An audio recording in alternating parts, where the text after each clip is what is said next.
Tai labą vakarą visiems. Malonu taip matyti gausiai susirinkusius. Mūsų būdo klubas jau egzistuoja daugiau kaip 4 metus ir va, įvairios temos čia pas mus pasirodo ir labai malonu, kad ir indiškoji tema irgi pas mus nusėdo.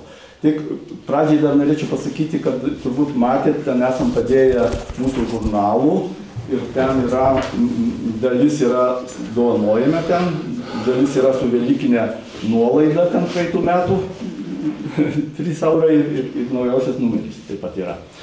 Tai malonu šiandien matyti mūsų lektorių Vilniaus universiteto Azijos ir transkultūrinių studijų instituto profesorių, habilituotą daktarą Audrių Beinorių, kuris paskaitys paskaitą apie deivių kultą Indijoje, istorinis ikonografinis žvilgsnis. Ir kągi, linkiu visiems malonių įspūdžių. Ačiū labai, džiaugiuosi, jog pagaliau man pavyko čia patekti. Tiesą sakant, buvau kalbinamas jau ne senokai, tačiau vis kažkaip nepavykdavo. Vis doktorantų savo sėkmingai, doktorantais tikrinau šitą erdvę, viskas pasirodė gerai, tai va pagaliau ir aš radau galimybę. Taigi, džiaugiuosi galėdamas čia būti. Nežinau, kiek turėjote indiškų temų, bet kuriuo atveju aš nesu etnologas, etnografas. Mano tyrimai tiesiogiai susiję pirmiausiai su Indijos kultūros tyrimais ir aš šitą temą pasiūliau dėl labai konkrečios priežasties, jog tiesiog, esu kadaise parankiojęs nemažai ikonografinės medžiagos. Ir man regis, čia vat, kas nori daugiau matyti, arčiau sėskit, nes bus daug vaizdų. Tai aš sumažinau savo kalbėjimą, leisiu kalbėti daugiau ikonografijai.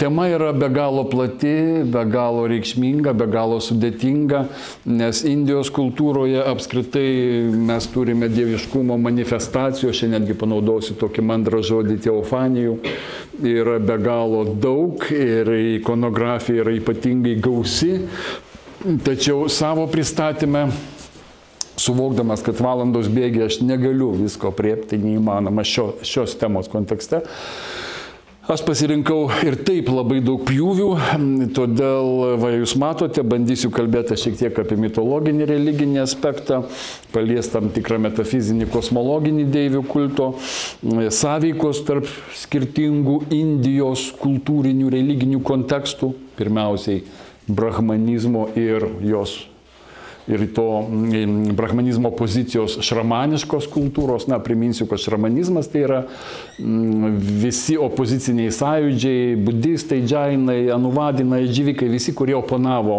brahmaniškam elitarizmui. Koks yra šitos sąveikos atspindys deivių kulte? Ir labai svarbus dalykas, mano supratimu, mes neturėtume užmiršti, kad taip pat deivių, moteriškų deivių, visa ikonografija, mitologija vienareikšmiškai kažką byloja ir apie moters statusą Indijos visuomenėje.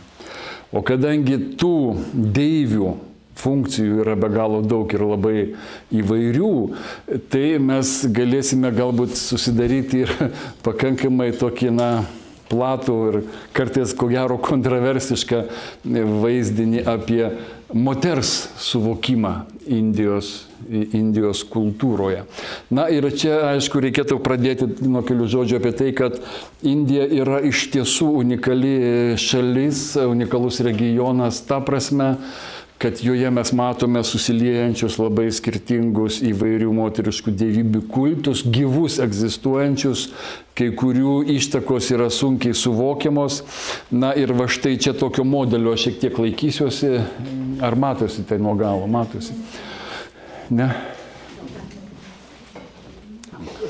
Tai pabandysiu šiek tiek laikytis ir istorinės perspektyvos, nes mes kalbam ir apie tam tikrų vaizdinių istorinę raidą, istorinės transformacijas. Tai matote šiek tiek Indo upės slėnio, brahmaniškos arba kultūros kaitos ir takumo klausimą paliesti, vediškų deivių, tekstinės rekonstrukcijas, autochtoniškų senųjų iki vedinių.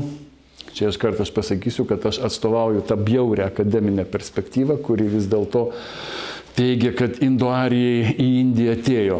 Gal iš Lietuvos, gal iš, nesvarbu, čia antrinis klausimas, bet jie ten atėjo. Ir turbūt žinote, čia ir politinė prasme labai dabar skausminga tema pačioje Indijoje. Tai aš labai nesigilinsiu. Taigi klasikinio hinduizmo, šaktinė, tantrinė ir galiausiai pati gausiausia, apie kurią mes beveik nieko nežinome, nes apie tai mažai rašoma, tai yra vadinamo lokalių kaimo, konkrečių vietovių, genčių, giminių, deivių kulto tradicija. Tai aš, matot, bandysiu apriepti labai daug, todėl skaidrių turiu apie 80, todėl aš truputėlį ristelę taip jau skubėsiu. Na, pirmiausia, pirminis sluoksnis, kuris iš tiesų yra labai svarbus, labai dažnai kalbama apie senąją deivių kulto tradiciją, tai yra iki arijų. Kalbam apie tai, kad galbūt tai buvo matriarchalinė kultūra, galbūt. Čia yra spėlionės. Nes esat girdėję, matyti apie Harapos, Mohendžodaro kultūras, kurios štai datuojamos 3300 metų prieš mūsų erą iki 1300 metų, irgi prieš mūsų erą. Ir apie šias kultūras ir jų religinius vaizdinius mes galime spręsti tik iš tam tikrų artefaktų, kurių, tiesą sakant, yra nemažai. Matote pavyzdžius, matote tam tikras figūrėlės moteriškų būtybių. Niekas nežino, niekas negali pasakyti, kas tai yra tik spėlionių. Aišku, krūtys ir tam tikra, kaip sakyti, fiziologija išduoda, kad tai yra moteriškos būtybės, bet ar tai yra deivės, tikėtina. Dažnai kalbam apie tai, kad būtent senoji Indijos autochtonų kultūra pasižymėjo tokia įtakinga moteriškų vaisingumo deivių tradicija. Tačiau kadangi Indo upės slėnio vadinamieji rašmenys nėra iki šiol dešifruoti, yra ne vienas mokslininkas, kuris teigia, kad jisai dekodavo jau, bet iš principo neperskaityta. Aš turiu menį įspaudus, kurių yra likę be galo daug molinių. Tai kol mes neturime kažkokių patvirtinimų, belieka spėlioti, bet pilnai tikėtina, turint omeny, kaip sąveikauja šita senoji kultūra, kuri taip tik pavadinta, bet jinai apėmė visą Šiaurės Indiją ir matyt didelę dalį ir Pietų Indijos, kaip jis sąveikauja su brahmaniška arijų patriarchalinė kultūra. Taigi, pirmiausiai kalbėkime tada apie kitą sluoksnį, apie deivės vedose. Aš jau minėjau, kad ką mes galime sakyti, mes galime kalbėti tik tai apie tekstinės rekonstrukcijas. Ir tai susijęs su tuo, kad šventyklų nebuvo, senovės indoarijai neturėjo šventyklų, ritualai buvo atliekami natūraliuose vietose, daromi ugnies aukurai dažniausiai, tai agnihotros, agnihomos, milžiniškos šventės, kiti ritualai. Ir šventyklų ir jokių antropomorfinių vaizdinių senovės arijai nepaliko. Panašu dėl to, kad jiems nereikėjo. Nes nėra šventyklos, nėra struktūros. Mes matysime kiek vėliau, kad galų gale pati erdvė, pati Indija, jiems yra su jo sakralia geografija yra šventa ir tiesiog įskirti tuo metu atskirus objektus sakralizuojant, matyt, gal ir nebuvo būtinybės. Taigi, ką mes matome Vedose? Pirmiausiai Rigvedoje, svarbiausiame tekste, mes matome kelias deives, tai Ušasė. Aišku, ši ikonografija yra labai vėlyva, čia gal 20 amžiaus pradžios, bet bandoma irgi atsiremti į tai, kas žinoma apie tą deivę, vadinama Dievo akis, Ritos, tai yra darnos, kosminės tvarkos dėsnio globėja, laiko prižiūrėtoja. Žinoma, kad ji himnuose nusakoma kaip jauna mergelė, kuri siejama, matote, su irgi čia karvės, jaučiai ją tempia. Ir jos vaidmuo pakankamai svarbus, na ir lietuviškai, aišku, tai yra aušra, kaip mes suprantam, aušasė, aušra irgi turi tiesioginį ryšį. Kita deivė iš to paties konteksto irgi rekonstrukcinė Rigvedos, tai yra Prithyvė. Prithyvė, pažodžiui žemė, na, iš karto asociacijos kyla su žemyna. Ji dažnai vaizduojama pati tiesiog kaip karvė, va čia vejasi Prithyvė. Na, sunku pasakyti, nėra šitos miniatiūros komentarų, bet pilnai tikėtina, kad čia ją medžioja Diausas. Na, kadangi dažniausiai Rigvedoje minima poliarizacija. Diaus tai yra dangaus dievas, o Prithyvė žemės. Mes turime tą tokį binarinį dangaus ir žemės sąveikavimą. Na, galbūt čia ją medžioja, galbūt kažkas gaudo, nu, sunku pasakyti, tačiau šita iliustracija irgi labai vėlyva, moderni, bando tarsi nusakyti va, tuos vyriškumo ir moteriškumo. Na, sakytumėm, indiškas yin-yang principas vyriško ir moteriško sąveikavimo. Na, akivaizdu, kad ypatingą reikšmę jau vedų tekstuose turi, aš jau minėjau, sakralioji geografija. Ir pirmiausiai tai yra upės. Upės, taigi Ganga ir Jamuna, nors Lietuvoje vis dar dažnai Ganga suvirinama, nu, ne, suvirinama, kažkaip netaip skamba, vyriškai pateikiama jo, vyrinama jo. Iš tiesų tai tikrai nebejotinai Gangama, deivė, motina. Jau šitų pagrindinių ir Gangos, ir Jamunos, ir kitų upių sakralizavimas prasidėjęs tikrai yra anksti, tačiau ikonografiniai atvaizdai nėra vėlesni nei mūsų eros pačios pradžios. Dargi pabrėžiu, kad indai gan vėlai pradėjo naudoti ikonografinius atvaizdus, o ypač atvaizdus su tai, ką mes dabar, be ko mes neįsivaizduojam indiškų dievybių, tai daugybė rankų ir visi kiti dalykai, to anksčiau nebuvo. Na, tokių atvaizdų yra pakankamai daug. Štai čia Ganga su pilnatvės ąsočių rankoje, taigi Ganga irgi yra pilnatvės, Purna Kumba, tai yra pilnas ąsotis. Šiuo atveju Ganga irgi labai dažnai siejamas su palaima, su amrita. Čia vat esu parašęs su nemirtingumo gėrimu. Ganga taip pat, na, ne tik motina globojanti, visą apimanti, bet tai yra kažkuria prasme, sakyčiau, pasaulio aksis mundi, pasaulio medis, pasaulio ašis. Ir tas Gangos sakralizavimas, na, išlikęs iki mūsų dienų.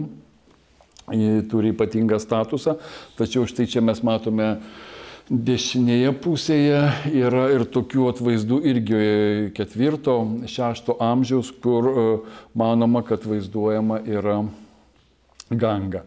Na, šitą galbūt matėte irgi įdomų atvaizdą, jis pakankamai irgi yra vėlyvas, tačiau būtinas atributas Gangos tai yra tas indas, kuriame yra vanduo. Ir šiuo atveju, na, koks čia gyvūnas, kaip jums atrodo? Na, vis dėlto veikiau krokodilas toks specifinis ir mes jau susidurėm su kitų dalykų, tai yra jau klasikinio hinduizmo tradicija, kuomet įvairūs dievai, ypač vyriški dievai, bet ir moteriškos deivės, jos turi savo vadinamus nešėjus, tai yra tam tikra, na, instrumentarių, kuris padeda ne tiesiogiai fizinė prasme judėti, bet kaip galios yra įrankis. Na ir krokodilas, čia taip vaizduojamas krokodilas ir matome jau 4 rankas. Tačiau neužmirškime, kad kitos yra Indijoje šventos upės, tokios kaip Kaveri, Narmada, Brahmaputra. O būtų galima dar taip pasakyti, kad tai yra jau tos didžiosios istoriškai žinomos, na, didžiosios tėkmės, srauto prasme, bet ko gero kiekvienam kaimelyje lokali vietos upelė irgi turi ypatingą reikšmę, nes ypač kai kalbam apie sausrą, sausrų laikotarpį, tai yra vis tiek gyvybės šaltinis neišvengiamas. Todėl galima sakyti, kad ne tik kelios tos didžiosios upės iš didžiosios raidės yra garbinamos, bet apskritai vandens stichijos, man tai irgi labai primena ir mūsų versmes, šaltinius, kurie yra, aišku, pirmiausia, jie yra ir geriamo vandens, tačiau Indijos kontekste bet koks vanduo, kuriuo gali ir laistyti, turi ypatingą reikšmę. Na ir čia pavyzdys, matote, Gangos ir Jamunos santaka netgi skiriasi spalvinė prasme. Tai yra Prajagas, buvęs Allahabadas, indai atstatė pavadinimą į Prajagą, lietuviškai tai būtų Sangam santaka. Ir matote, nežinau, ir iš šių metų gal esat girdėję, kad sausio vasario mėnesiais vyko didžioji Kumbamela šventė, kur dalyvavo, nežinia, nieks nežino, kiek ten suskaičiuoti, kiek ten milijonų piligrimų. Tačiau jinai vyksta šitoj santakoj kaip tik. Nors čia nesimato toj nuotraukų kairiai tų spalvų, čia matosi net upių spalvų skirtumas. Plūsta milijonai piligrimų, vyksta apeigos, ritualai ir kulminacinis momentas, kas yra labai gražu, mano supratimu, kulminacinis momentas religinio veiksmo, tai yra panirimas į vandenį. Nes vanduo nuplauna, vanduo teikia nemirtingumą, aišku, tikint, čia yra ir kiti mitologiniai siužetai, tikintis, jog tom progom, tom dienom, ypatingom, astrologiškai beje skaičiuojamom dienom vyksta nemirtingumo malonės nužengimas į žemę.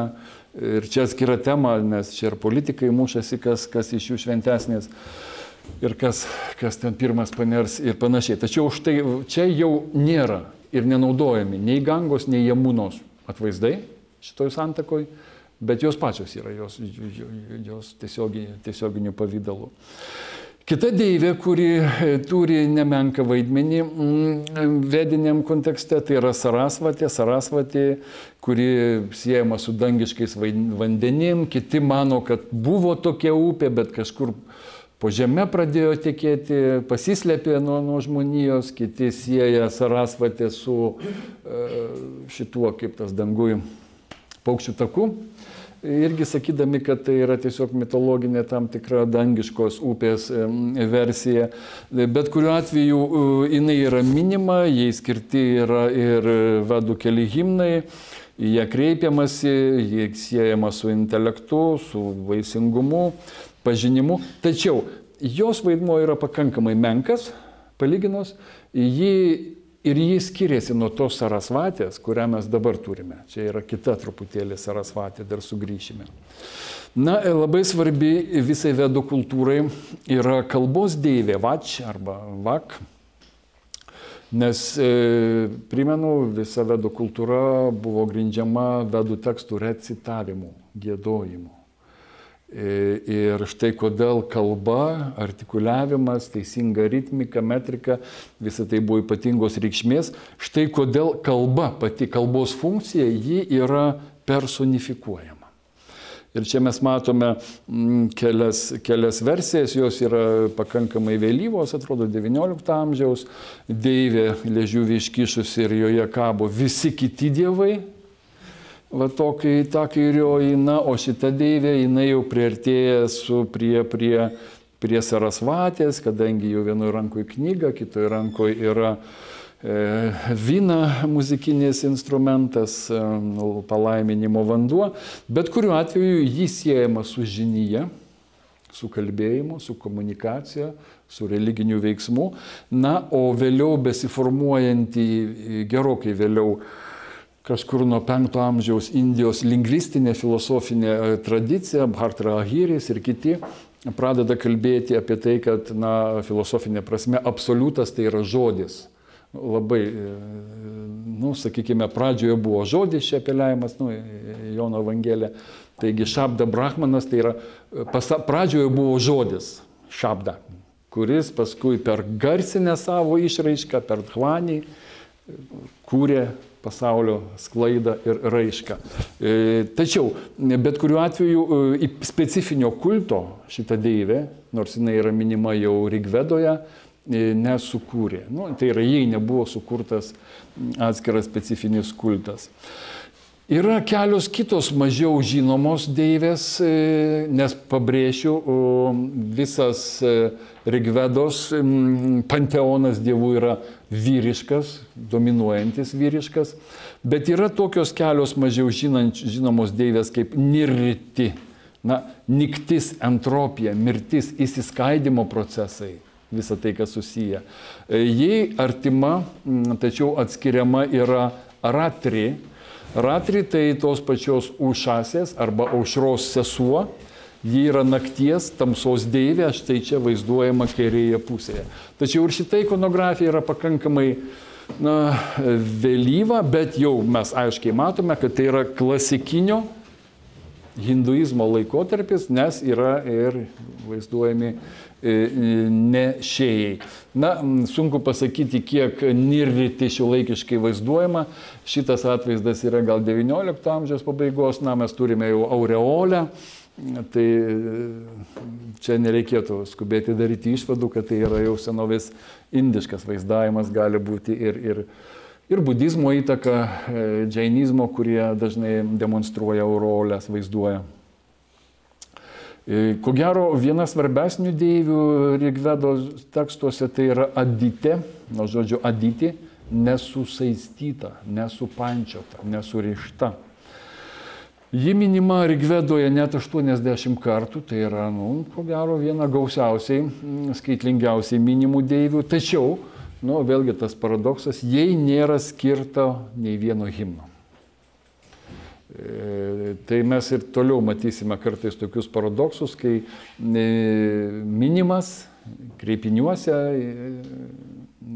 himnuose arba religiniai liturgijoje minimas vardas vienos ar kitos deivės, tačiau jinai neįgauna ypatingo statuso. Ji dažnai siejama su dievu Brahma, čia matote keliagalvį dievą Brahmą, tačiau kas yra svarbu, kad jinai dažnai žinoma kaip grupės dievybių, Rigvedoje prašytos kaip Aditijai. Aditijai, Aditės vaikai, pažiūrėjau, tai būtų. Ir jų yra, bijau pasakyti, ar 7 ar 9, jiems priskiriami įvairūs reikšmingi indų dievai. Ir jinai, yra kažkuria prasme vyriškų dievų panteono, tokia, aš panaudosiu tokį žodį, motinėlė. Ir prižiūrėtoje, ir gimdytoje, bet tai vis tiek jos vaidmuo, lyginant su vyriškais dievais, yra gerokai kuklesnis. Šitas atvaizdas kairėje pusėje irgi kelia klausimų, čia yra numanomas atvaizdas Aditės, nes nieks tiksliai vienareikšmiškai negali pasakyti, kiti sako, kad tai gali būti deivės, apskritai tokia bendrinė iliustracija, tačiau kai kur yra nurodoma, kad tai galbūt nesusaistyta, laisva, pabrėžiu, erdvės motina.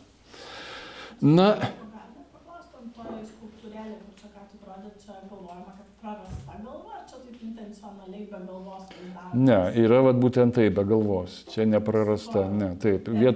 Vietoj galvos yra toks, kažkas galbūt buvo, bet pagal, dar viršui matote, lygiai yra, bet pagal viską panašu, kad tai negalėjo būti galva, nes indai taip neištėsi taip kaklo, panašu, kad tas žiedas, čia irgi ne tik jos atsiverimas, jos iššios, bet ir tas žiedas ant galvos irgi verčia manyti tyrėjus, kad tai gali būti sietina su tokiu atsiverimu erdviniu. Dar keli dievai, kurie yra minimi deivės, atsiprašau, tai yra Bhudevi. Bhudevi, pažodžiui, žemės deivė. Bhu yra žemė, irgi panašiai kaip Prithivi. Bhudevi, jis siejama dažnai ir su Višnaus avataru Vamana, o tai vienas iš ankstesnių dievo Višnaus įsikūnijimų. Tai irgi gali sudaryti prielaidas ir sąlygas manyti, kad Bhudevi, nors jinai minima palyginus fragmentiškai Rigvedoje, gali būti pakankamai senojo to klodo irgi žemynos viena iš versijų. Nes čia irgi yra esminė, ko gero, problema, bandant struktūruoti, tipologizuoti vedišką visą mitologiją, tai kad labai dažnai ta pati deivė gali turėti kelis epitetus, arba skleistis keliom personifikacijom, arba manifestacijom, apraiškom. Nėra taip griežtai atskirtos ir funkcijos, ir ikonografiniai vaizdiniai. Taigi, apibendrinant va šitą vedišką laikotarpį, galime pasakyti, kad šalia to, kad yra dar kur kas daugiau menkesnių deivių – Ida, Bharati, Mahi, Hora, Puramdhi, Parendhi, Raka, Dhishana, Aranji, pavyzdžiui, miškų žvėrių deivė, na, žemyna, sakyčiau. Ne žemyną, atsiprašau, miškų, žvėrūna, taip. Kitos yra minimos deivės, kurių vardai sukonstruoti tiesiog pagal jų vyrų vardus. Nu va, yra dievas Indra, Indrani. Nu, manoma, kad Indros žmona. Yra Varūna, yra Varūnani, Varūno žmona. Agnaji, Rudrani, Rudros žmona. Tačiau jos vėlgi ryškesnių personifikacijų, šiuo atveju aš dar kalbu vis apie tekstinės rekonstrukcijas, neturi.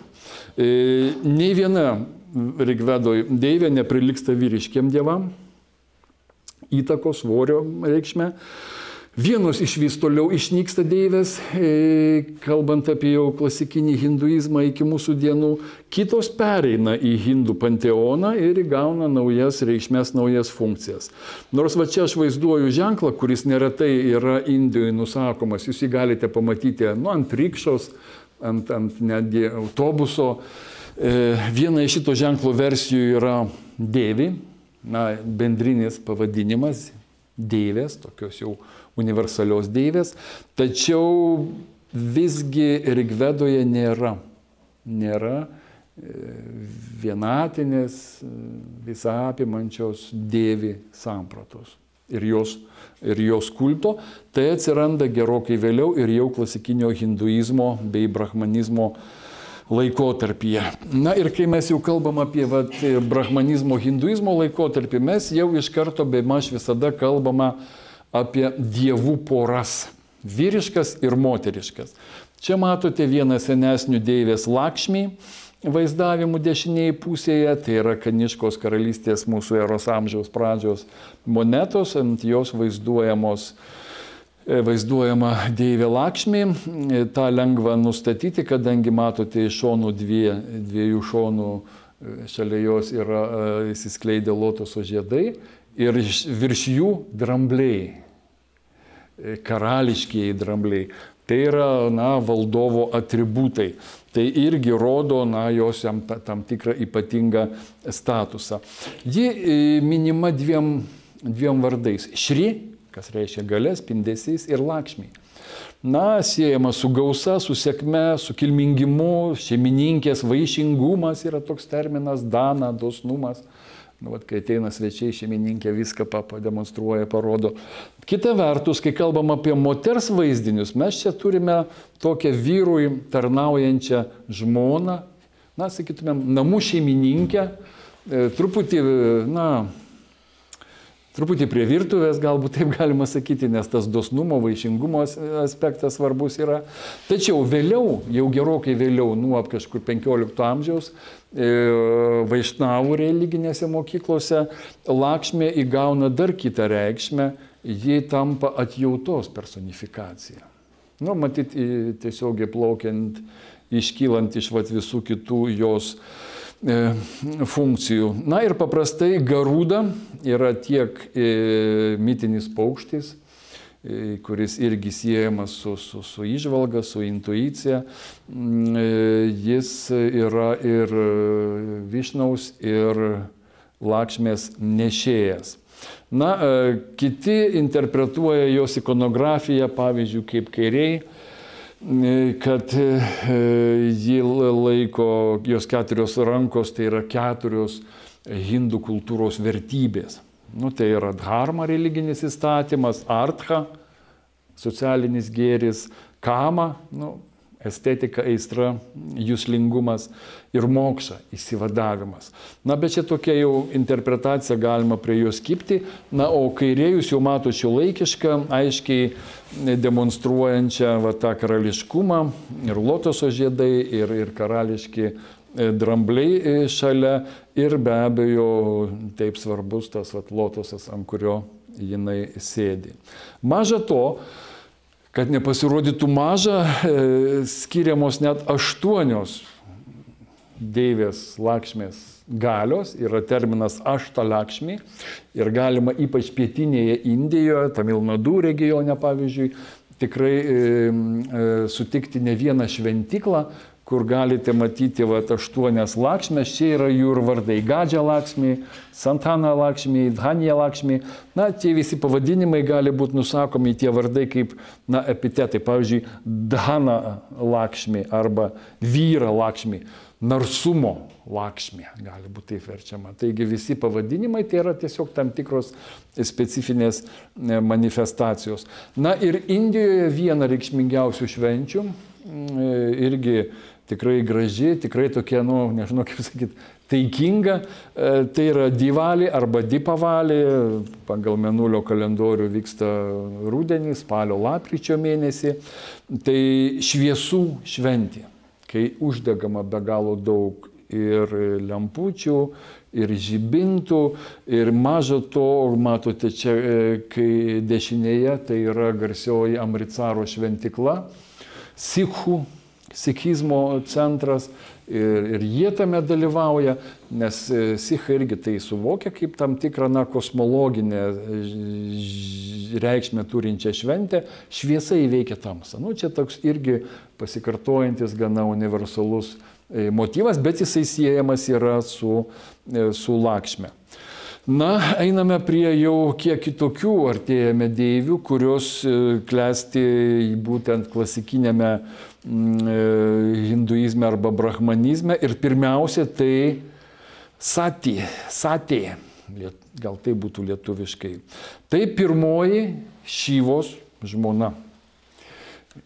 Štai kodėl atsiranda jau hinduizme, Rigvedoje Šivos nėra, Rigvedoje manoma, kad Šivos prototipas buvo dievas, toks surustų saudrų dievas Rudra, kuris vėliau išnyksta ir žodis Rudra tampa vienu iš Šivos sinonimų, maloningasis Šiva, gali būti verčiamas įvairiai. Tačiau jis atsiranda jau visai kitoj ikonografijoje, nebe vediškoj. Jis atsiranda, matote, ten vaizduojamas kaip asketas. Klajojantis atsiskyrėlis, toks pusnuogis, tigro kailis, ant kurio sėdi, ant kaklo gyvatė, būna pelenais visas įsidažęs, dėl to vaizduojamas kaip baltas.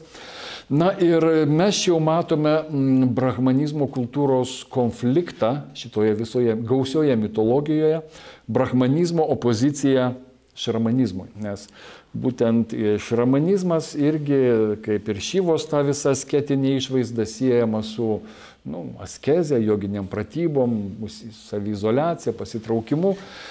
Tačiau nepasakosiu tų visų mitinių istorijų, esmė yra tokia, kad jie susimyli, Šiva asketas, gal reikėtų priešingai sakyti, jį įsimyli Satė. Nes Šiva yra jogų valdovas, medituoja Kailašos kalnuose, užsidaręs, ir jį įsimyli pačio elitiškiausio brahmanų vadovo, netgi taip galima sakyti, Dakšos duktė.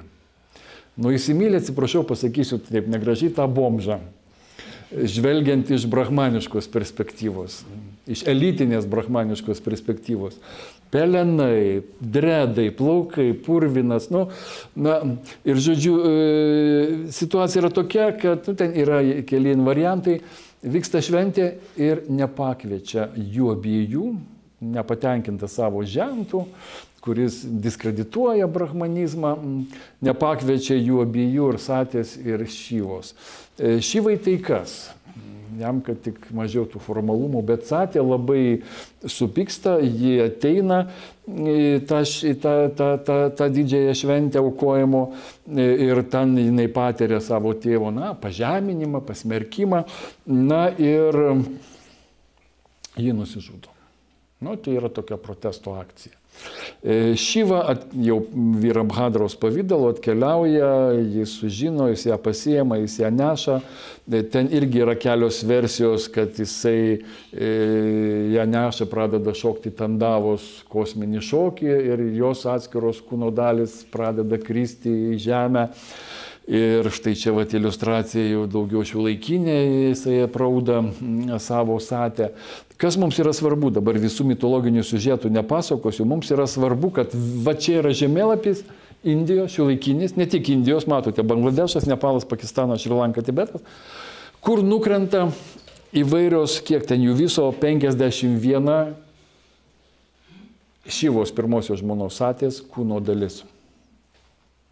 Jos nukrenta į visą tą didžiąją, aš turiu minėti, senąją Indiją, kas dabar jau ir ne vien tik Indija, ir tai tampa naujos jau šaktinio hinduizmo, vienos iš hindų pakraipos, kuri akcentuoja deivių kultą, pirmiausiai siejama su šita visa mitologija, šventyklų, sakralių vietų geografija. Nuo, mato, šiaurės iki po visą Indiją, aišku, nelygiavertiškai pasiskyrė, Bangladešė 4, Nepale 3 yra, bet Šri Lankė, Tibete yra netgi irgi po 1. Keli pavyzdžiai. Kamakija šventykla viena švenčiausių. Ir Kamakija šventykloje yra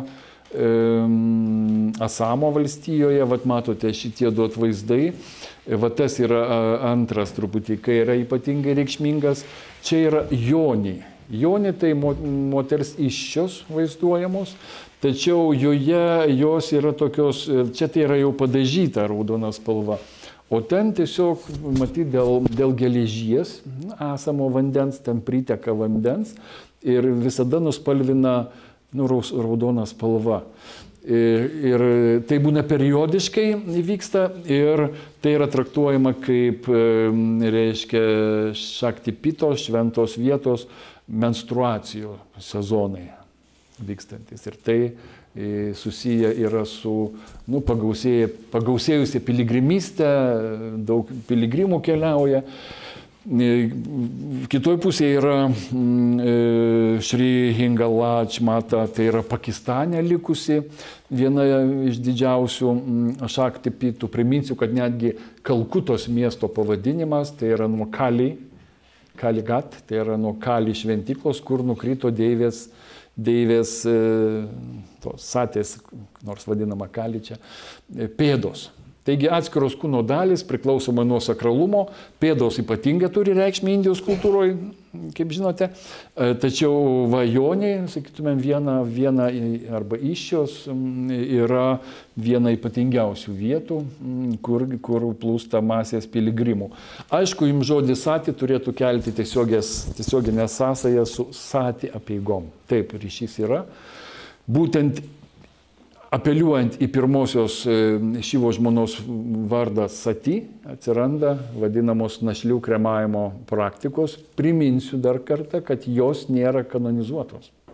Čia yra didysis paradoksas, kad indų etikos kodeksuose, Manavadharma šastroje, kitose niekur nėra kalbama apie, tiesiogiai apie našlių deginimo.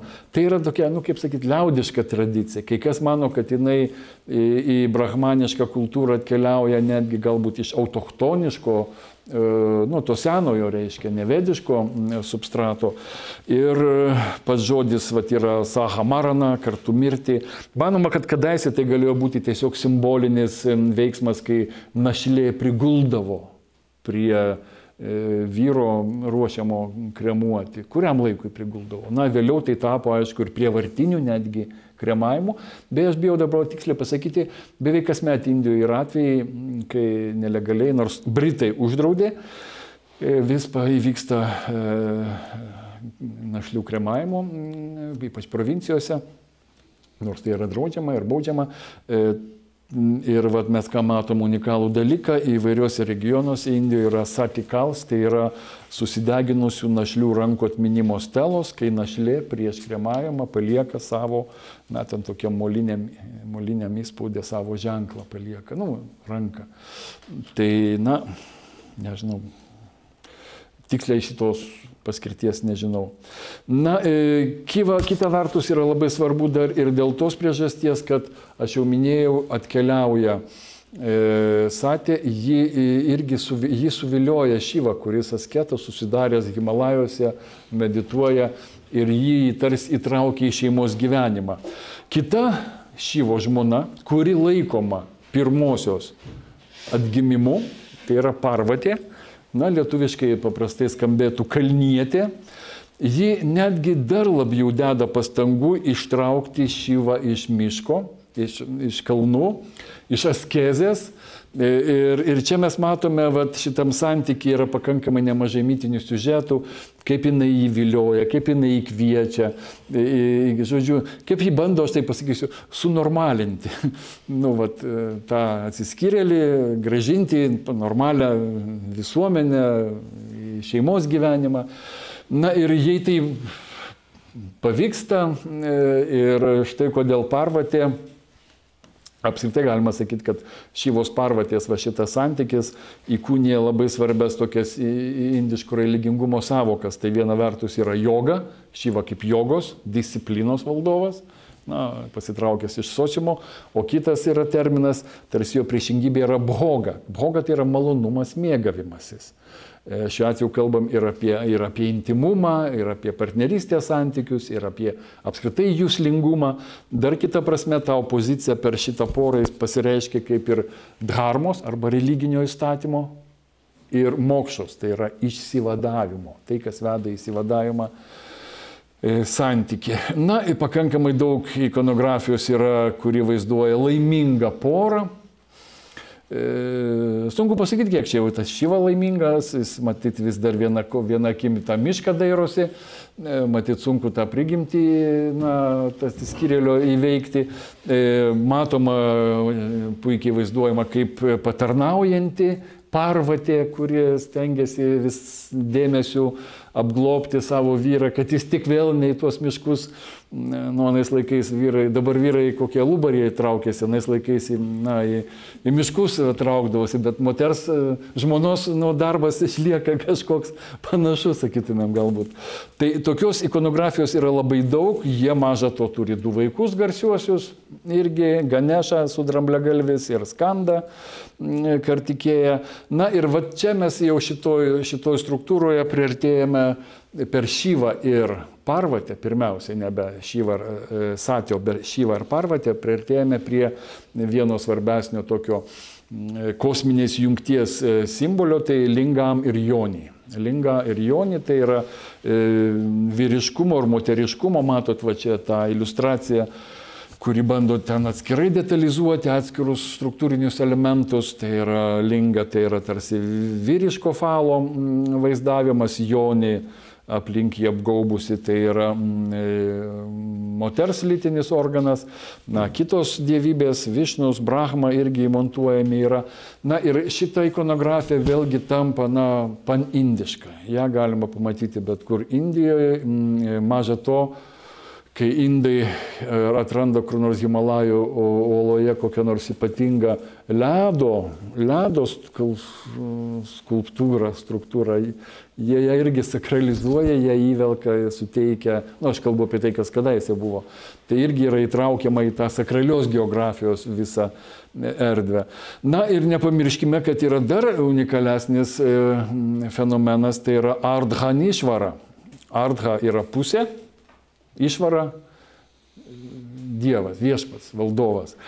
Na, vėlgi šita poliarizacija, kurią mes matome tenais ikonografijoje, pusė vyro, pusė moters. Pusė Šyvos, pusė Parvatės. Na, čia įvairių religinių progų, švenčių proga, matote, indas nusidažęs, persidažęs, pusė vyro, pusė moters ir tokių ištisai tikrai galima pamatyti per įvairias šventes. Mes čia vėlgi turim tą tokį kosminės pusiausvyros, injang purušos prakritės balansą ir Ardhanishvara tikrai žinomas religiniai kultūroje, tačiau tai nėra itin senas, tai nesiekia vediškųjų laikų šitas ikonografinis ir atvaizdas, bet tiesiog kalba apie tam tikrą balansą arba sulieja Šyva ir Parvatė į vieną kalbą apie. Čia irgi yra iš esmės lingamo, tik jau nebe simbolinio, tokio fizinio, antropomorfinio perteikimas. Na, čia irgi yra kita, na, čia tai jūsų paklausiau, kas čia yra dešiniai pavaizduota.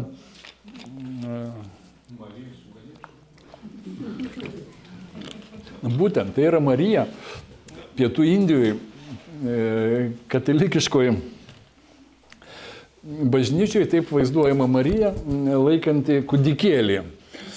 O kadangi Marija, matyt, siejama su Parvate, tai tas kūdikėlis nebejotinai mato drambliagalvis. Nežinau, kaip teologai šitą reikalą, katalikų teologai vertina, tačiau irgi čia yra pavyzdys, čia atskira tema, tas sinkretizmas, tarp religinis Indijoje vykstantis įvairiais pavydalais, kai mes matome, kaip susilieja įvairios ikonografijos. Na, įdomu, man tik kyla mintis, kad jeigu mūsų kurioje nors bažnyčios taiga atsirastų toks, kokia būtų reakcija. Gerai, Sarasvatė, čia irgi daug neapsistosiu, jau naujoji hinduizmo Sarasvatė, tai yra brahmaniškos hindų kultūros Sarasvatė, kuri jau aiškiai laiko instrumentą, kuri dažnai jau matome ir lotoso žiedais įskleidusi, Paramahansa, čia ir titulas, ir nušvitimo, sąmonės pilnatvės simbolis, studentų, mokslų globėja.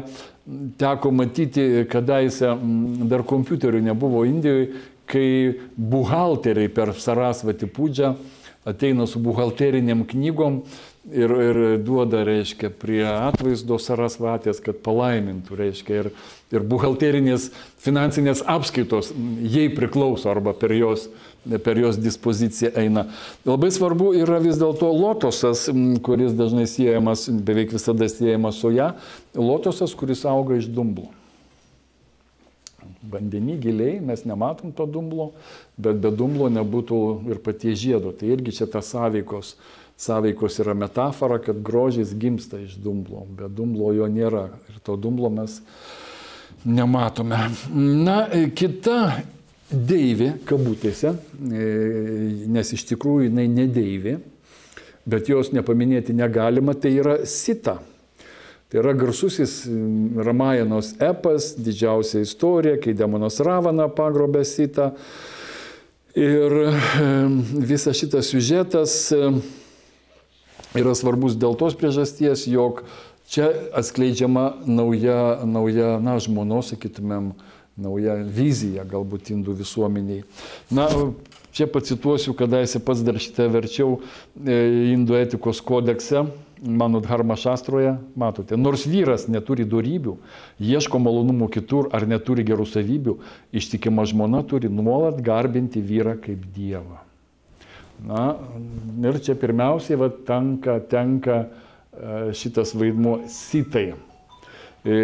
Sita, kuri rūpinasi vyrų, kuri augina vaikus, tai yra tobulos žmonos modelis. Sita pats žodis reiškia vaga, čia vėlgi manoma, kad pats pavadinimas gali reikšti, kad tai iš senųjų dar tokių agrarinių, reiškia, kultų ir atkeliavęs šitas vaizdinys. Tačiau tai yra vadinamas nuolankios žmonos modelis. Per vestuves Indijoje yra palaiminimas pagrindinis žmonai. Jaunamartė, gal taip reikėtų sakyti. Būki kaip Sita. Nu, tiesiog tavo gyvensena turi būti modeliuojama pagal Sitą. Na ir vėlgi tas pats mano užsistatymas sako, tėvas laisaugoja vaikystėje, vyras senatvėje, nes moteris niekada negali būti savarankiška. Na, čia ne aš, čia indų įstatymai, bet aš priminsiu, kad vėlgi indų visuomenė vis dėlto netgi išsaugojusi tą visą moteriškų dievybių kultą labai plačiam spektre, visgi išlieka savo esme tokia patriarchalinė. Aš kartais indams aiškindavau apie 3K raides, žinot, kas yra KKK. Ne Kuklux klanas. Kinder, Kuche, Kirche. Tai yra vokiečių protestantiškoje kultūroje, taip nusakomos buvo aiškiai, paprastai, moters vieta pasaulyje, aš gal taip pasakysiu. Tai Indijos šitose kodeksuose etiniuose, kurie reglamentuoja socialinį gyvenimą ir persitos, kaip nuolankios atsidavusios, ištikimos, pasišventusios, kurią ten bandė sugundyti ir ne vieną kartą jinai niekam nepasidavė, jinai ištikima, taigi jinai yra ištikimybės. Aš netgi pasakyčiau tokia, gal panaudosiu iš kitos kultūros metaforą, tokia kaip dekabristo žmona, žinot, kuri keliauja, tremti, padeda, puoselėja ir panašiai. Ir va šitą iliustraciją ir kaip tik vaizduoja dešinėje, kaip ir jos vyras, o jos vyras taigi Rama, taigi vienas iš Dievo Višnaus avatarų, įsikūnijimų. Kaip visi ir beždžionių valdovas Hanumanas ir visi kiti dievai viršui, jie visi garbina Sitą kaip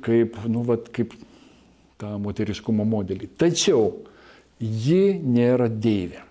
Tas yra ir paradoksas, kad mes dar matysime kitų deivių, kurios atlieka visiškai kitas socialinės tarsi funkcijas, o va šita pagrindinė, jie nėra skirtų šventyklų, galima taip pasakyti. Jinai gali būti vaizduojama ikonografiškai vienur ir kitur, bet ji neturi deivės statuso. Priešingai yra Radha, puikiai žinoma deivė Radha, kuri žinoma kaip Krišnos meilužė. Čia mes turime kitos moters, nežinau kaip sakyti, socialinio statuso ar elgsenos visuomenėje modelį. Aišku, yra labai įvairių ir skirtingų teologinė prasme vaišnaviškų ir krišnaitinių mokyklų.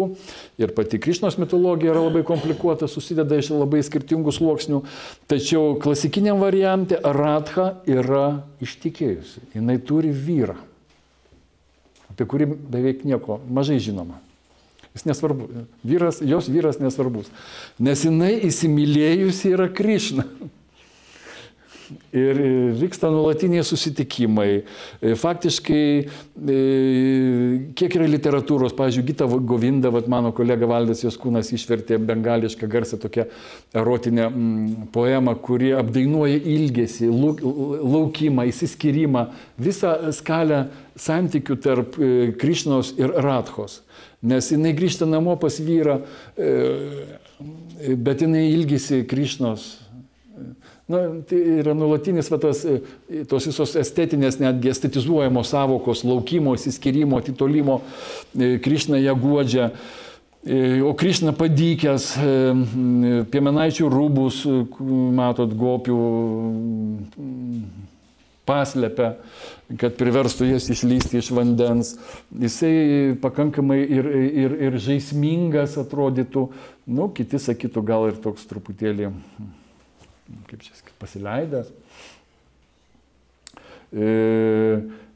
Vyksta nuolatiniai naktiniai, dažniausiai naktiniai Krišnos ir Radhos susitikimai. Tai įkūnė meilę nepaisant nieko. Aukščiausia meilė. 15 amžiuje Čaitanija, garsusis teologas Bengalijos, sureikšmina Radhos mistinį išgyvenimą. Ir va čia matom tokią svarbią iliustraciją, kai pats Krišna garbina Radhą kaip pasišventimo jam pačiam įsikūnijimą. Nes Radha yra tiek pasišventusi Krišnai, kad net nebijo tų visų, apkalbų ir panašių dalykų. Ir pats priklaupęs, matosi, gal nelabai geros kokybės, Krišna šalia prie jos kojų ją adoruoja, o jinai sėdi tokiam supamam krėsle. Galų gale būtent Gaudija vaišnavizmas Bengalijos pakilėja šitą erotizuotą Radhos ir Krišnos santykį iki tokio raslylos šokio vadinamo, tokio, į transą, į religinę ekstazę, meilės religinę ekstazę vedantį šokį.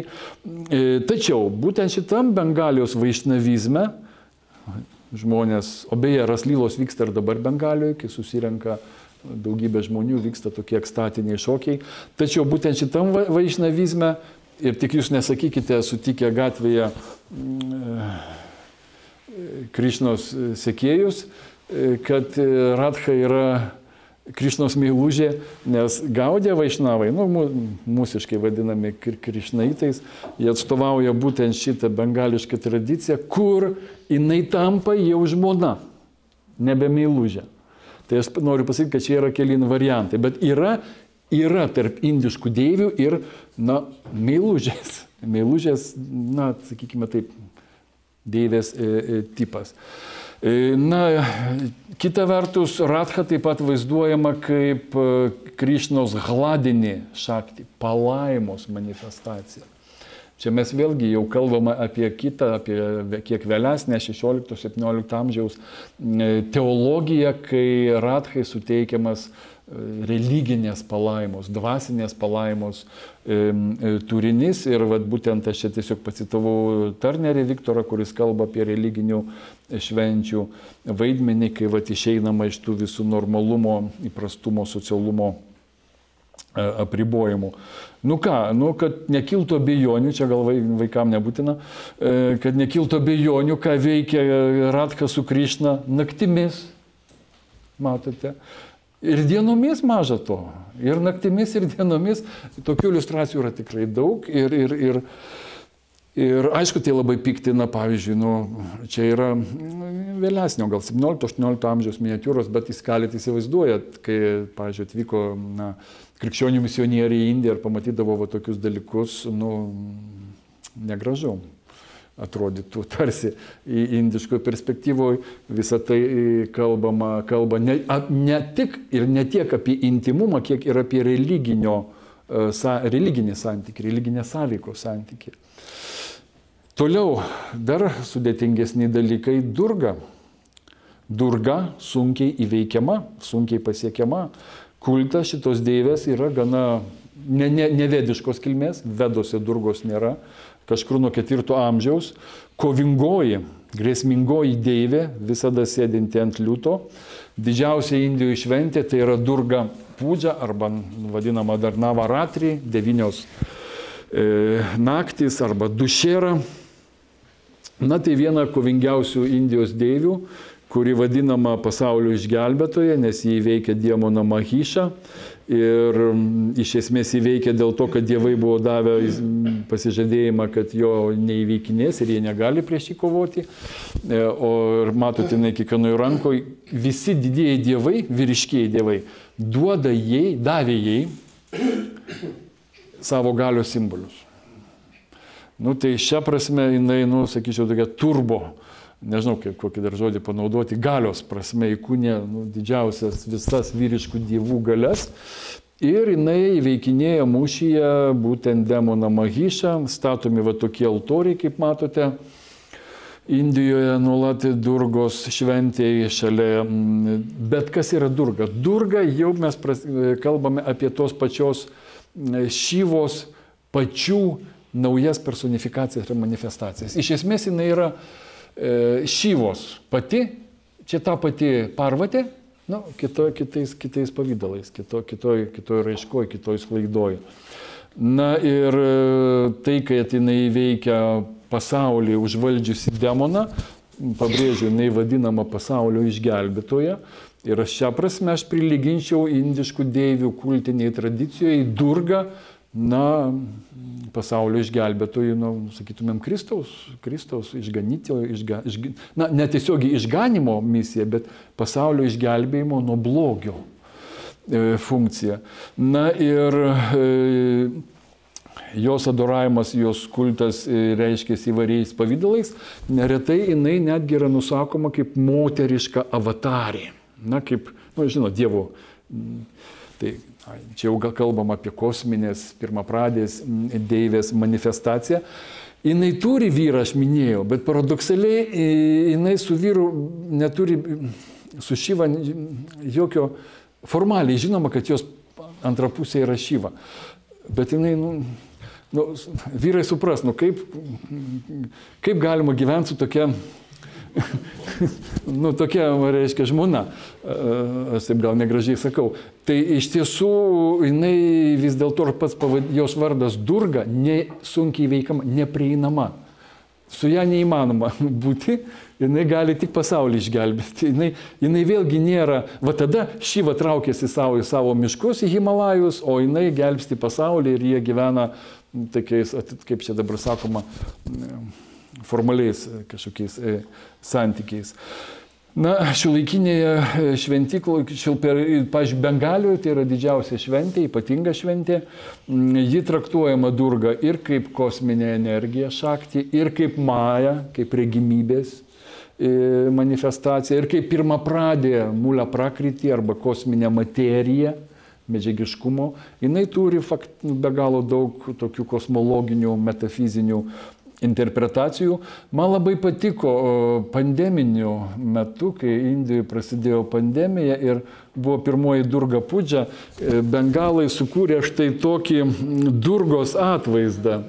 Durga, vietoj liūto, už jos matote ambulance, greitosios pagalbos automobilį, jinai su švirkštu įveikinėja, čia tas demonas Mahiša, tai yra koronos virusas, ten jos du sūnus, tas Ganeša, policininkas, tas prižiūrėtojas, ten viena žurnalistė, duktė, reiškia, ten Sarasvatė žurnalistė, žodžiu, perkeltas, viskas perkelta ir tai iš tiesų buvo pastatyta Kalkutos, va toks ir plūdo, ir valdžios vyrai. Bet man tai labai gražu, tai yra tas toksai kūrybiškumas, patvirtinantis, kad nestabus, jie garbina, jie mato tam tikrą semantiką, tam tikrą prasminį turinį. Čia dar labiau aiškus, kaip veikiamas koronos demonas su švirkštu. Gerai, ir kas yra labai svarbu, kad čia mes jau turime šaktinę tantrinę tradiciją, kuri yra reversinė.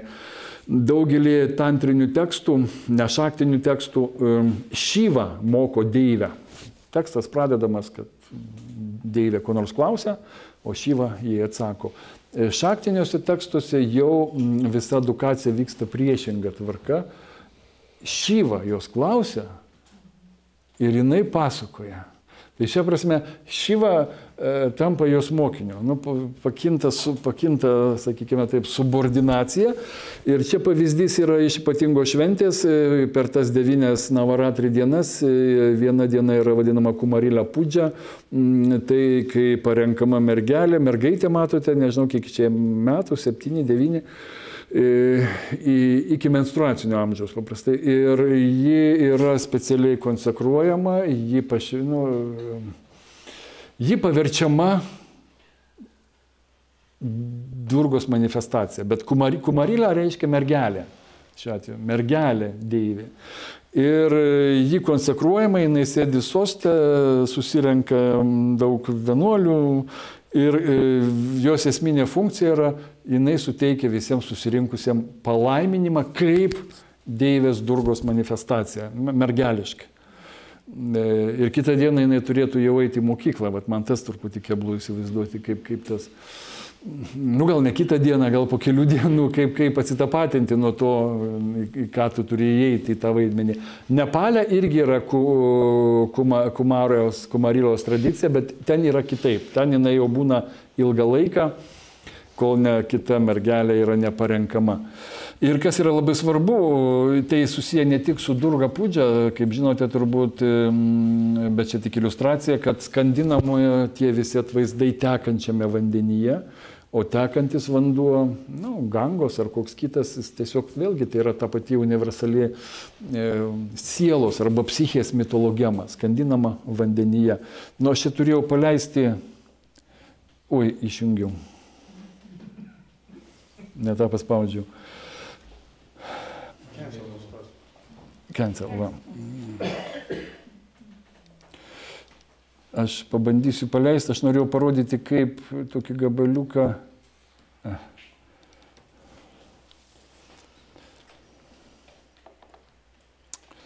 Nežinau, ar man pavyks su muzika ar garsais. Kažkodėl nepaleidžia. Aš greitai, jeigu dar surasiu.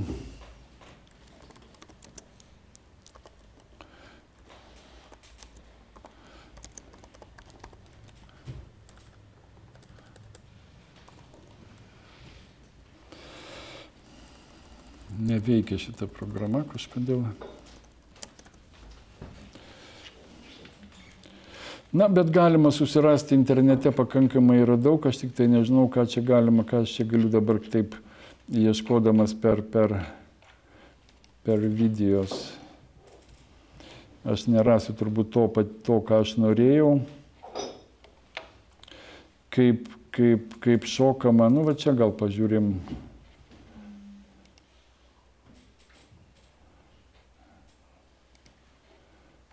Ai, čia tiesiog be garso, čia yra iš Instagramo. Ne, nenoriu aš Instagramą listi. YouTube tiesiog parašyti. Jo, gal YouTube. Aš čia buvau va tą idėjas, bet jis, sakau, neatsidaro.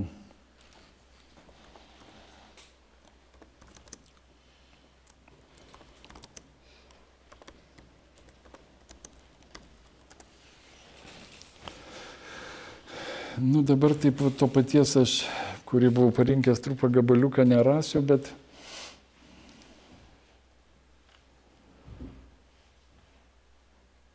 nu, pažiūrim, aš nežinau, kas čia, aš ne...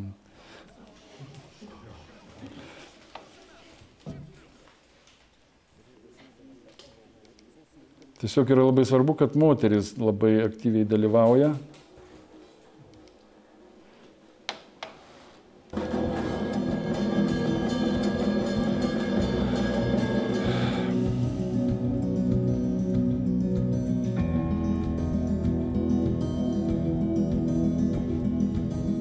Čia Kalkutoje matote tas.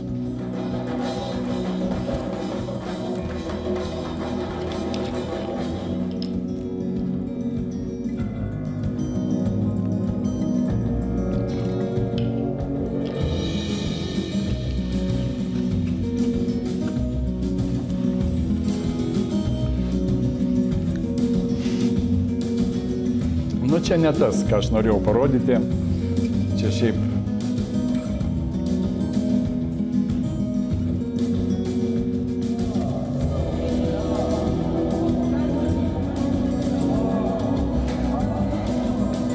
Nu, čia jau New Yorkas, kaip suprantate, Times Square'as.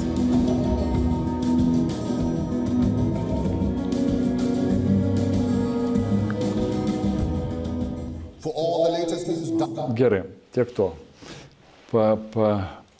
Paleidžiam, va šitas man neatsidarė. Kitas dalykas, tai dar grėsmingesnė Durgos manifestacija, kuri vakaruose dažnai sulaukia tokių kontroversiškų interpretacijų, tai yra Kali. Aš vėlgi neturėsiu laiko pasakoti visų mitologinių siužetų, bet tai traktuojama kaip pati rūsčiausia, grėsmingiausia Durgos forma. Nes kai Durga pamato, kad kovos lauke jinai nepajėgia įveikti demono Raktabidžios,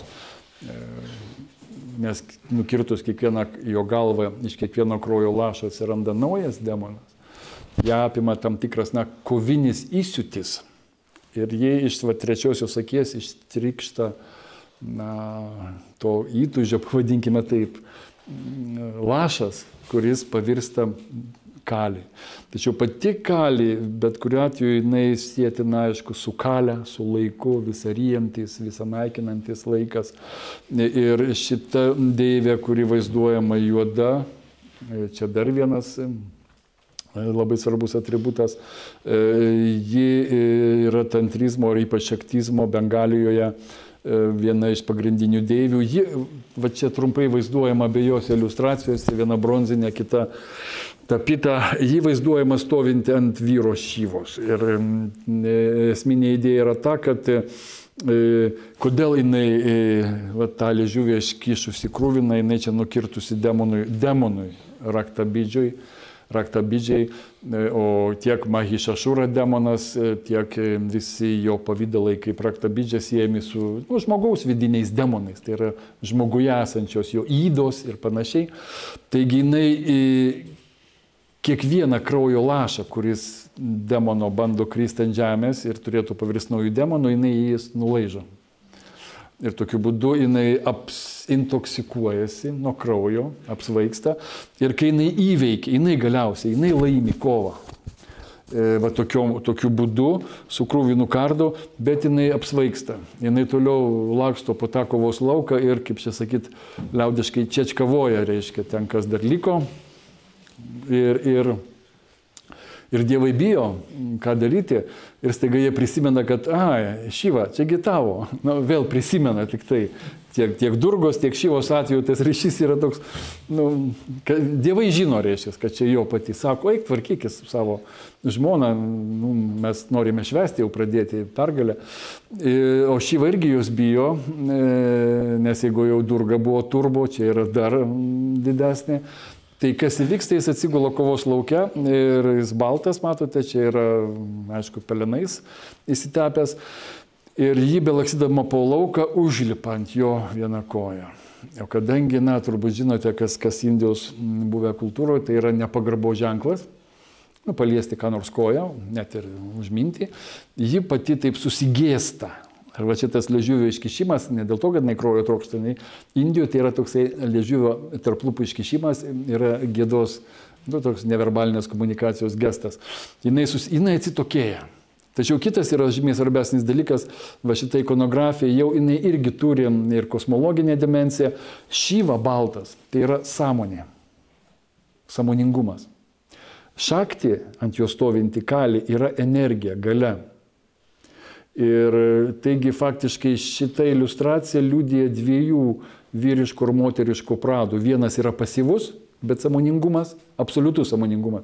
Kitas yra dinamiškas ir moteriškas, aktyvus pradas. O tai, kad jinai juoda yra, tai čia vėlgi juodųjų madonų visa krikščioniška tradicija, kaukolių girlianda, palaidi plaukai yra labai svarbu, nevadinama muktakeši. Indijoje ištekėjusi moteris privalo, tradicinė Indija, privalo plaukus kasoji, palaidi plaukai galimi vaikam ar šiaip, bet tai yra tokia provokacija, o jinai yra muktakešė, laisva plaukė, galima taip sakyti. Taigi, čia būtų galima daug analizuoti visą tą jos ikonografiją, bet atkreipkite dėmesį, jos dešiniosios dvi rankos, viena yra Abhaja mudroj, kaip ir Buda dažnai vaizduojamas, tai yra, bebaimiškumo, nebijok mudroje. Kita ranka irgi tiesia pagalbos ranka ir tik jos dvi kairiosios rankos, o čia dar vaizduojama, matot, ir dar papildoma penkta ranka iškišta. Balta, matote. Bet kitos dvi jos rankos kairiosios, nukirsta galvą laiko ir krūvina kardą. Tai šią prasme, aišku, pažiūrėjus iš šono atrodo baisu, grėsminga, bet jeigu pažiūrėjus iš tos kosmologinės dimensijos, mano supratimu, kad čia yra kalbama apie žymiai nepalyginamai, čia reikėjo galbūt man įdėti dar krikščioniškos Madonos, palyginimui, kad būtų galima suvokti, kur kalbama apie žymiai sudėtingesnės dimensijas, viena pusė ir baudžianti, ir palaiminanti, kai yra ir binariškumas būties, mes dar prie to sugrįšime.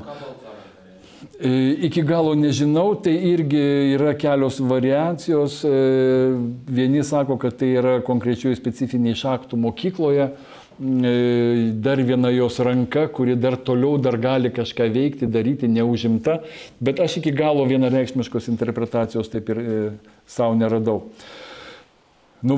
Čia jau aiškiai juodoji Madona, o kad supras, kokią jinai turi reikšmę, pavyzdžiui, kali, čia aš neskaitysiu bengalų mistikų giesmės, pamišęs mano tėvas, pamišusi mano motina, aš jų sūnus taip pat esu beprotis, Šijama, tai yra jos epitetas, titulas, juodoji yra mano motinos vardos, mano tėvas mušasi į skruostus, jis skleidžia duslų garsą, bum, bum, bum, o mano motina girta ir apsiverkusi krenta ant mano tėvo kūno, ir taip toliau, neskaitysiu viso.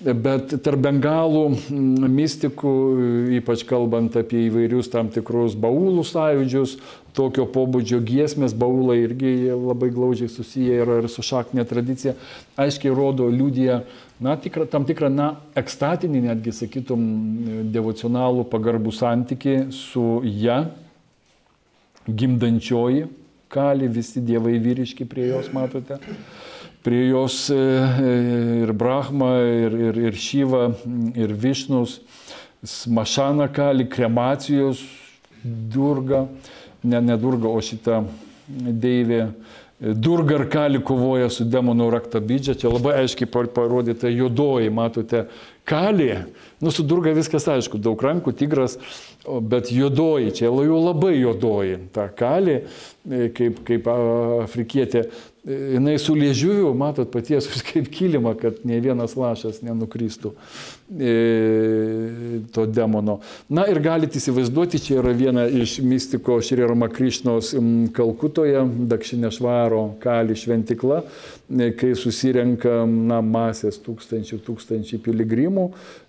Man čia nesikį tekę yra lankytis, tiesiog būdavo be galo įdomus tas emocinis santykis, o va čia altorijoje va šita Kali, irgi stojo, matote, užlipusi ant vyro ir labai svarbu, kuria koja užlipusi.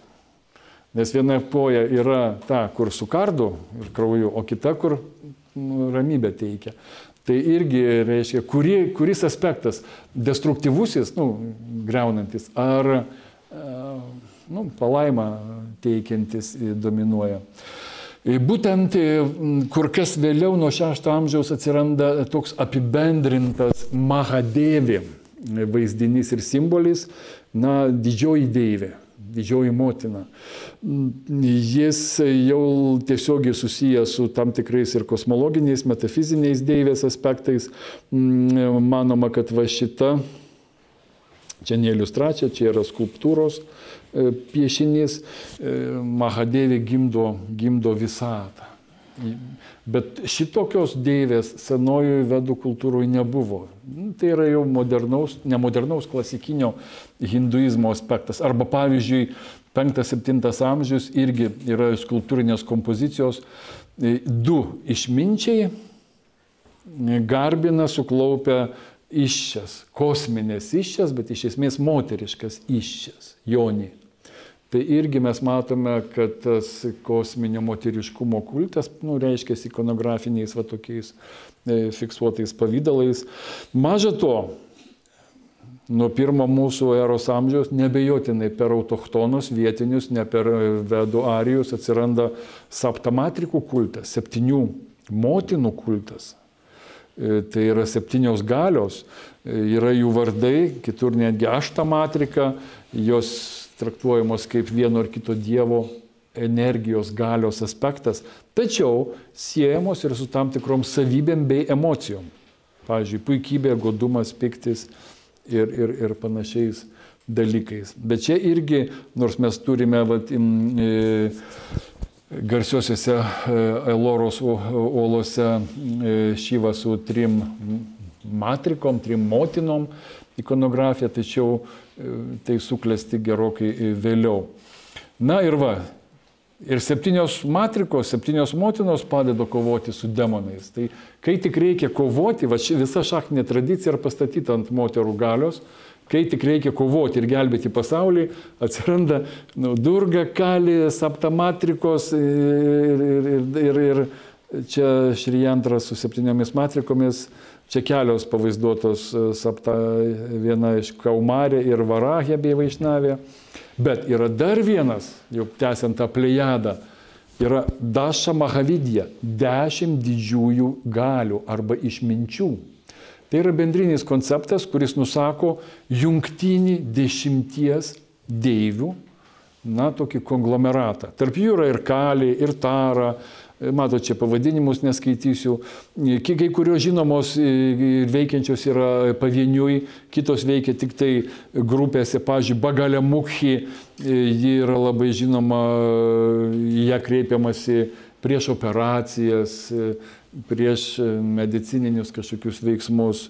Kamala, tai arba Matangi, čia vaizduojama Kalkutoje mantrų ir atgamtinių galių valdovė. Taigi žmonės kreipiasi ir atskiros šventiklos tokiom deivėm, bet jos patenka į tą vadinamą 10 išminčių arba galių, čia tokiam liaudiškam mene vaizduojamos Daša Mahavidya. Daša Mahavidya su Kali viduryje. Labai dažnai Daša Mahavidya yra taip pat siejamos su įvairiom maginiam galiom. Čia jos yra išvardintos, tai yra klasikiniai tradicijoje žinomos tos maginės galios.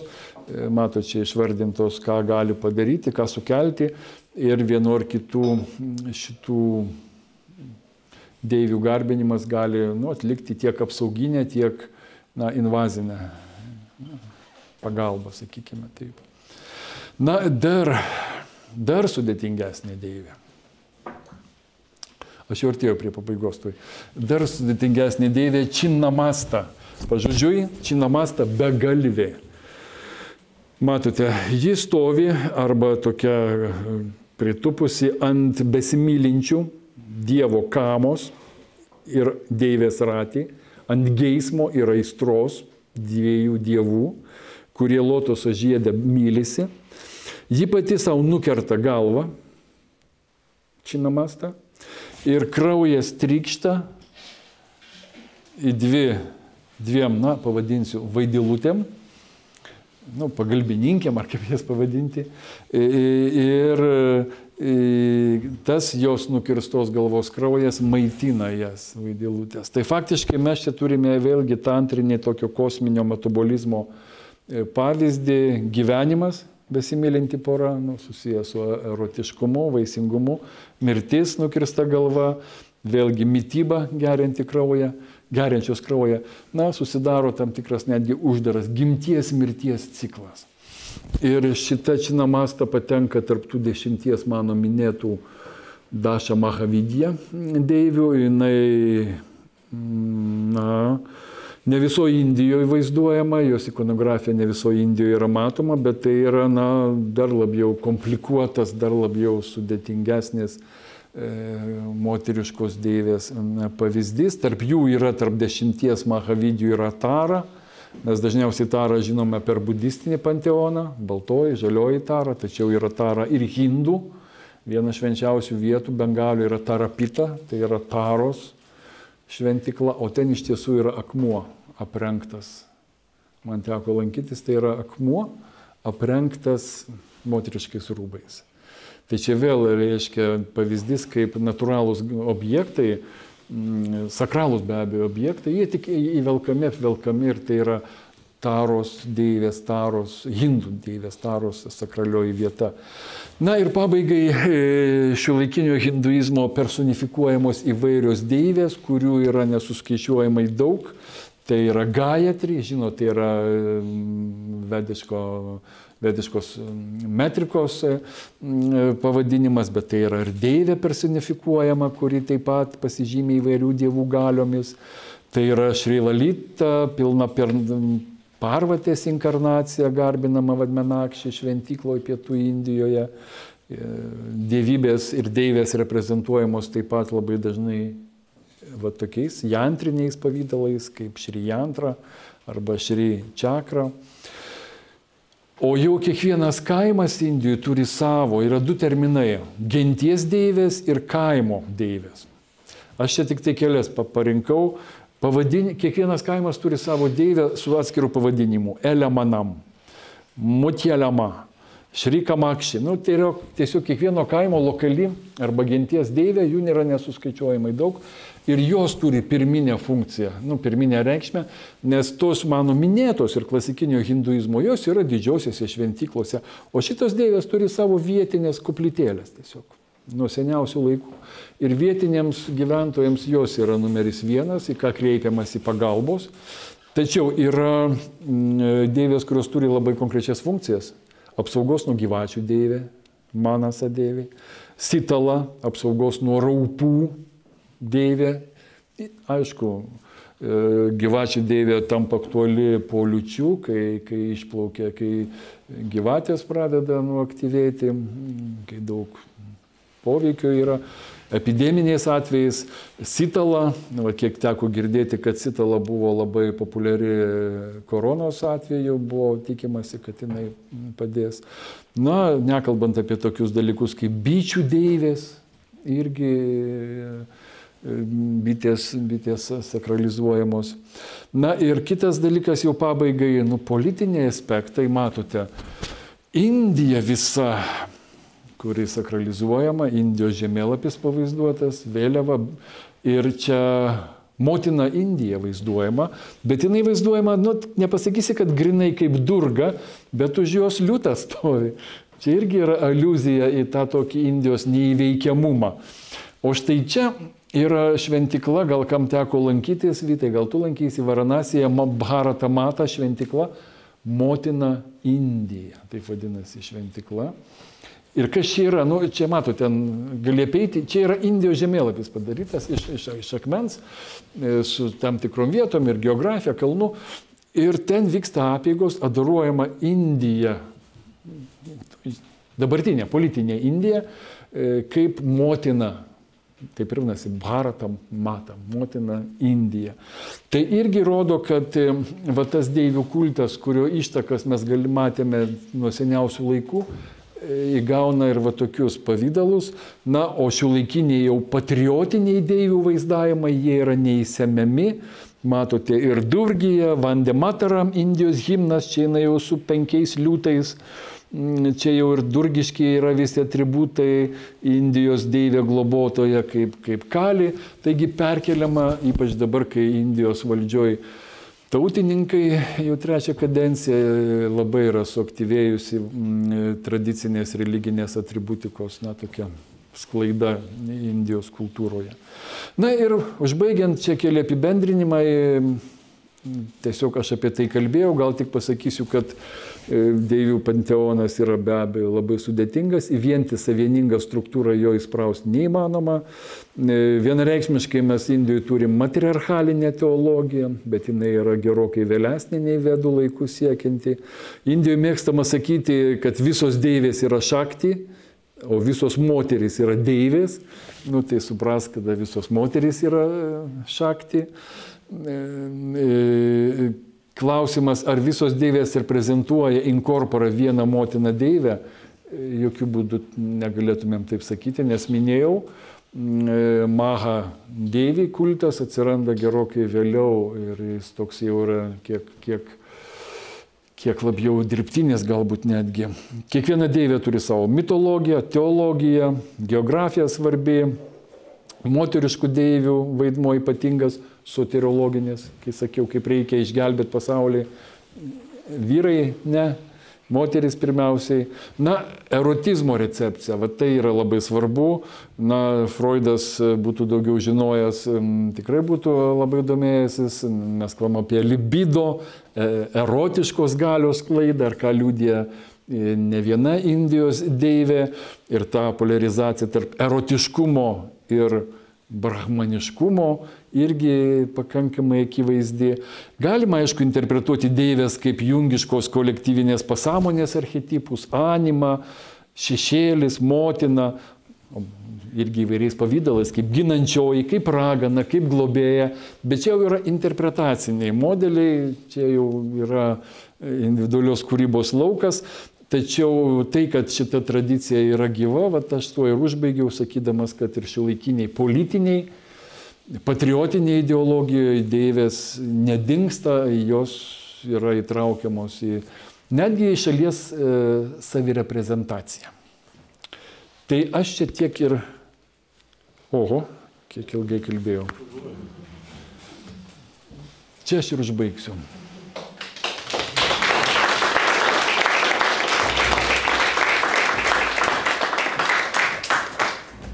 Aš nežinau, ar mes dar, aš kažkaip nepalikau laiko.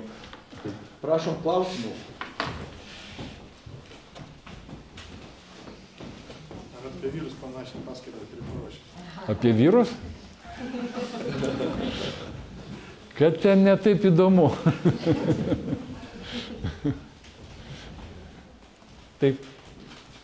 Dėl senovės civilizacijos tų skulptūrėlių, ar santykis su vyriškom kultūrom, bent jau skaičiaus prasme, nes aišku, kad ten mes interpretacijų galim prigalvoti, ar yra kažkoks atitikmuo, kad tiek pat moteriškų skulptūrėlių rasta, tiek vyriškų? Ar yra kažkoks disbalansas? Ne, kaip tik rasta pakankamai daug moteriškų skulptūrėlių. Daugiau? Jo, ir tai verčia manyti, kad galėjo klestėti tas moteriškumo, vaisingumo kultas, bet nepamirškime, kad būtent Harapos Mohendžodaros kultūroje randami atvaizdai molyje spausti, pavyzdžiui, sėdi koją sukryžiavęs. Nu, ta garsioji skulptūrėlė, kuri verčia mokslininkus manyti, kad ko gero netgi jogos ištakų reikėtų ieškoti ne vediškoje kultūroje, o autochtonų kultūroje. Bet tai čia viskas yra tokio truputį spekuliatyvumo lygyje. Iki galo. Moteriškos dominuoja. Ir be abejo, ir Gimbutienė žinojo, kai jinai kalbėjo apie tą europinį, reiškia, moterišką motinos deivės kultą iki indoeuropietiškai. Nes jai buvo įdomu tos indiškos sąsajos su ta senąja iki indoariška Indija. Bet tai, kai mes kalbam apie tokį laikotarpį, kai yra tik artefaktai be jokių funkcionalumų, labai sunku ką pasakyti. Aš nesimčiau kalbėti, nes tai nelabai ir mano sritis. Taip. Kažkurioj tokiai dokumentiniai apibrėžimai knygai suskaičiau, reiškia, vakarietis mokslininkas tyrinėjo indų kultūrą ir jam padėjo vietinį teologijos, mitologijos profesoriai. Ir jie po ilgo bendradarbiavimo jisai paklausė jos, tai sako, tai kiek visgi jūs tų dievų turite? Ir jinai pagalvojusi atsakymą. Sako, tiek, kiek telpa jūsų širdyje. Ar pritartumėte tokiai minčiai? Žinot, tai yra irgi taip sunku pasakyti, kadangi kažkas man geriau pasakęs yra. Kažkas pasakė, nes ten buvo skaičiai, kiek yra dievų vediškam hinduistiniam panteone, nes tai yra pakankamai skirtingos kultūros. Vediškas klodas ir vėliavasis hinduizmas ir praktikų prasme, apeigų, bet kažkas yra pasakę, kad galbūt yra 3 milijonai, gal 33 milijonai dievų, o kažkas pasakė labai paprastai, kiek yra indų, tiek yra ir dievų. Tai dabar 1,400 kažkur. Tai dievų ir deivių. Bet tas skaičius nėra mano supratimu labai svarbus. Mes kalbame apie tam tikrus modelius. Jie gali būti kažkaip suvedami, kažkokį galbūt labiau apribotą. Sakykime, moters vaidmens sociume modeliai. Nėra ten begalybės tokios, jo ten vis tiek galima supresuoti. Tai kita vertus vis tiek kalbam apie kažkokius bazinius mitologinius siužetus. Tai man atrodo, kad svarbu, kad tai būtų, kad tai išliktų, kad tai būtų išsaugota, kad tai gyvuotų, nes tai yra unikalus dalykas, turint omeny vis tiek vykstančią tą pasaulyje globalizaciją, vienodinimą, pasakysiu ir krikščionizacijos bėda čia yra didelė, kuri niveliuoja tokius dalykus. Bet mano supratimu, aš jau sakiau, bet man pavyzdžiui, kokia nors deivė Kali su jos visa detaliai ikonografija, jeigu ten pažiūrėt dar detaliau, ar Durga, netgi Činamasta, ta begalvė, yra neišpasakytai giliau bylojanti apie buvimą pasaulyje, nei, sakykime, vienpusiai, labai paviršutiniški ir labai banalūs, abromiškų religijų moteriškumo modeliai, kurių netiek jau ir daug, tiesą sakant. Gal jūs to pačio matote tą juodąją Madoną kažką pakomentuotumėte, jūs tarsi pradėjote prieš tą analogiją, tai jūs kažkaip gilinotės į savybės tos Madonos, ar ko jūs remdamasis? Aš tai tiesiog metaforiškai pavadinau, kadangi nevaizduojama visada, Kali vaizduojama juoda, visada, tamsi. Todėl juodosios Madonos asociacija kyla. Bet matot, mes turime juodųjų Madonų krikščioniškoje tradicijoje kultą ir ne tik, yra įvairiuose kultūrose juodųjų deivių kultas, bet visada tas juodumas, netgi, pavyzdžiui, krikščionybėje Jono Krikštytojo atvaizdai, kai Jonas Krikštytojas vaizduojamas juodas. Esat matę galbūt, ypač bizantiškoje ikonografijoje yra tokių unikalių dalykų. Tai yra netgi tamsus Kristaus atvaizdai, bizantiškų irgi tradicijai. Tai ką visą tai vaizduoja? Tai tamsumas tai yra nepažinumas. Tai yra kažkas, kas yra už mūsų įprasto pažinimo ribų, juodoji Madona. Ne dėl to, kad jinai bloga. Čia irgi mes turime būti atsargus. Juoda, balta. Nepažinimo aspektą, nes taip, tai yra labai įdomu, kad Madona tarsi neturi jokių destruktyvumo požymių, bent jau krikščioniškai plačioje. Tai dėl to labai sudomino tas. Bet suprantat, o tai kali destruktyvumas ar durgos kyla iš ko? Iš to, kad jinai gelbsti pasaulį. Suprantat, kiekviena motina pasakys, kad tu negali užauginti vaiko, jeigu tu vien tik tai glostysi, neparodysi kitą ranką ribų. Šito daryti negalima. Nereikia bausti, bet tai yra ribų parodimas. Tai taip, dvi rankos, dvi pusės. Ir laiminu, ir parodau, sakau, čia to negalima daryti. Tai kitaip neįmanoma užauginti. Tai aš matau tame pilnavertiškumą, žmogiško netgi santykio, motinos santykio. Nesvarbu, kaip mes ten kalbėtumėm apie animo, apie kitus archetipus. Taigi, o galų gale šešėlis, aš jau kalbu, apeliuoju į jungišką terminologiją, jeigu jisai neįsisąmonintas, jis tada tampa destruktyvus. Jeigu jisai įsisąmonintas, jeigu bandomas pažinti, jisai gauna kitą galią. Tai man tai, atleiskit pasakysiu, atrodo krikščioniškos Madonos vaikų darželis, lyginant su, nors ir negražiai gal sakau, bet tai yra, aš kalbu apie simbolinę kalbą, apie simbolinius visus semantinius klodus. Kažkokia idėja, kas yra, kad būtent moteris deivės kovoja su blogu, kas čia vyksta tokia patriarchalė, kur Sitar, kuri ten tokia nuolanki, turi ten viską vyro kesti, o staiga gelbėti eina moteris. Jo, bet ne Sitar eina gelbėti. Suprantat? Čia yra, vėlgi atskirkime skirtingus modelius. Radha, ar jinai meilužė, ar jau vyro Krišnos pati, jinai neina, ne jos prigimtis. Tai mes čia matome skirtingus invariantus buvimo. Ir jeigu tavo prigimtis, tavo vaidmuo yra toks sociume, ne tik sociume, kosmose, tu negali daryti kito darbo. O kita vertus, nebejotina, palyginant tai, ką mes turėjom vediškam laikotarpį, su tuo, ką mes turime brahmanizmo, hinduizmo laikotarpį, nebejotinai galim drąsiai sakyti, kad suklestėjimas moteriškų deivių kulto hinduizme tiesiogiai susijęs su senosios iki arijiškos matriarchalinės kultūros manifestacija.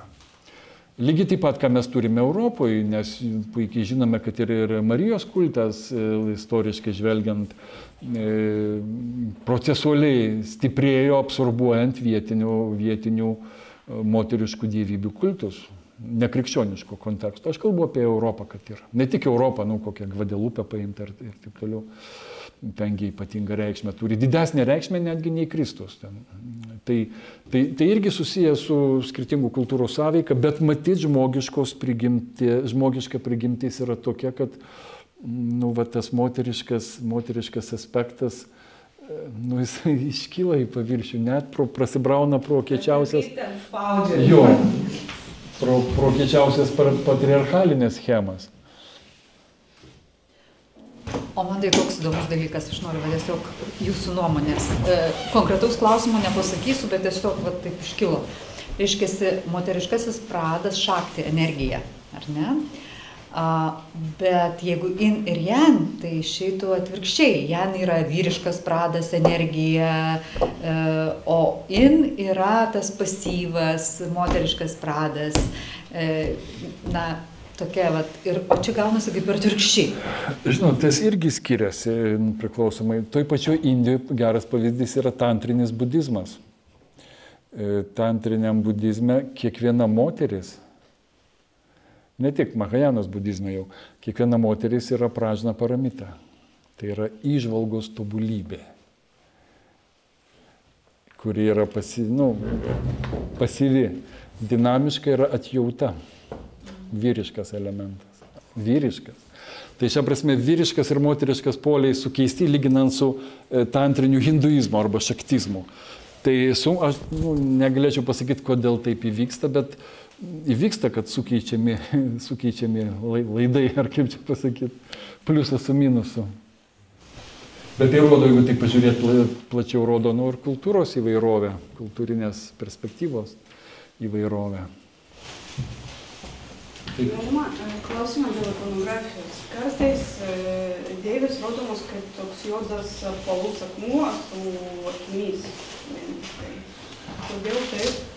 Ar čia turi kažkokį filosofinį reikšmį, religinį, galbūt geografinį?